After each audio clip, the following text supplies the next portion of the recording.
बघा लेकरांनो, पुढचा प्रश्न. एका आयताची व चौरसाची परिमिती समान आहे. आयताची परिमिती 80 सेंटीमीटर असल्यास चौरसाची बाजू किती, असा प्रश्न. लेकरांनो, आयत लक्ष द्या आणि चौरस यांची परिमिती काय आहे?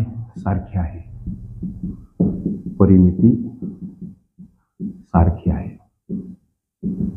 परिमिती एकरूप आहे. आता गणित म्हणते आयताची परिमिती 80 सेंटीमीटर आहे. हा जो आयत आहे, आयताची परिमिती आहे 80 सेंटीमीटर. अर्थात गणितातल्या वर्णनाप्रमाणे चौरसाची परिमिती सुद्धा सारखीच येणार, 80 सेंटीमीटर. प्रश्न मुख्य काय विचारला? चौरसाची बाजू किती. आता इथं आयत आणि चौरस यांची परिमिती सारखी, आयताची परिमिती दर्शवली 80 सेंटीमीटर. आयत आणि चौरसाची परिमिती जर सारखी आहे तर चौरसाची सुद्धा परिमिती 80 सेंटीमीटर.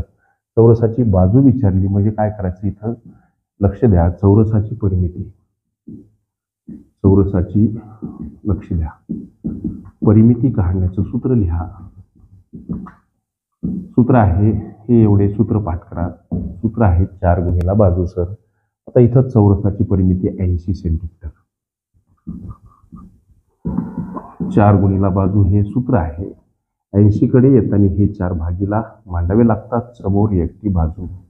हा भाग लेकरांनो जातो 20 न. हे उत्तर आलं सेंटीमीटर मध्ये. का? तर ही परिमिती सेंटीमीटर आहे म्हणून हे उत्तर सेमी. 20 सेमी ही काय?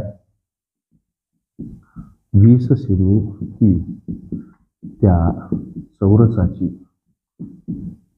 चौरसाची बाजू असेल. ओके. हे उत्तर मित्रांनो पर्याय क्रमांक डी मध्ये दर्शवलेलं आहे.